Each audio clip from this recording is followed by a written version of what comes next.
মাছকে এখানে এটাতে ভালো করে ঘষে আমার পরিষ্কার করতে হয়। মাছের মাথাকে বিশেষ করে আমি অনেক এখানে কালো কালো থাকে না, এগুলো সব একদমই পরিষ্কার করে ফেলি। এই জন্য আমি কারো ধোয়া কাটা মাছ খাইতে পারি না, আমার অনেক। আর এটাতে মাছ একদম করলে ঘষলে অনেক পরিষ্কার হয়ে যায়। ওকে,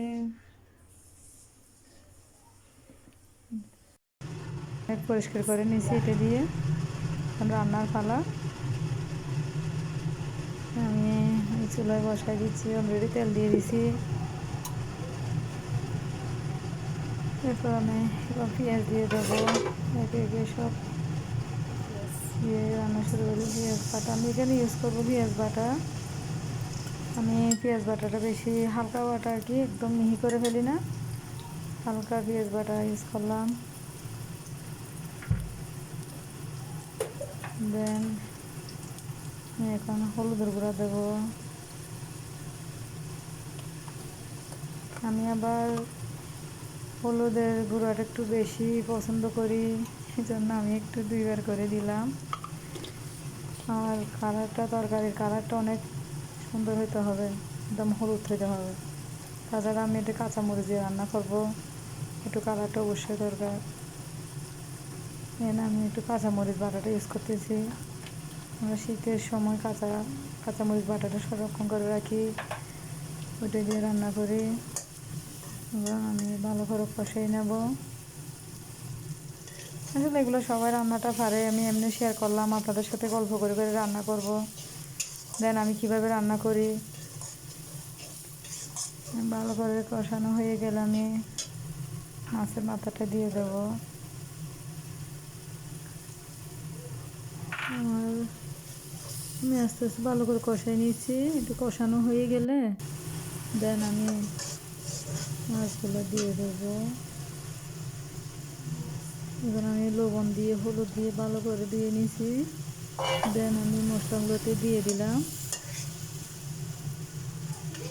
আসলে মাছ রান্নার মধ্যে মাছের মাথাটা যদি একদম সাদা পরিষ্কার না হয়, মাথাটা দেখলে একটা আলাদা একটা রুচি আসে। এখানে আমার মাছের মাথার মধ্যে মেন ইয়ে হলো মাথাটা সুন্দর করে পরিষ্কার করা। মাছে এগুলো ভালো করে কষাই নিয়ে এখন কষানো প্রায় শেষ। আমি এখন বেগুনটা দিয়ে দেবো। আমি বেগুন দিয়ে মাছের মাথাটা রান্না করব।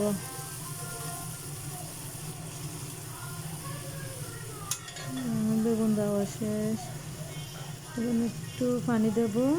আমি আসলে গরম পানিটা ইউজ করি। এখানে একটু ডেকে দেবো, ডেকে দিয়ে সিদ্ধ করবো। সিদ্ধ হয়ে গেলে আমার রান্না রেডি।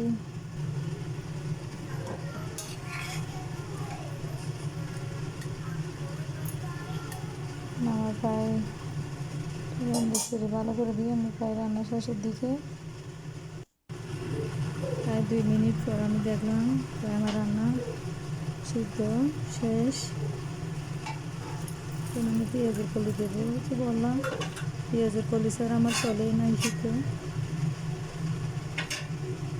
আমার এবারে টমেটো দেবো, টমেটোতে দেওয়ার পরে আরেকটু সিদ্ধ করবো, 1 মিনিট সিদ্ধ করবো।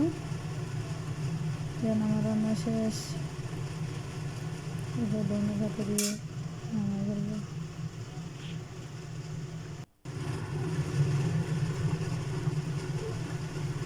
একটু সিদ্ধ দেবো, এরপর লবণ চেক করে দেখবো লবণ হয়েছে কিনা।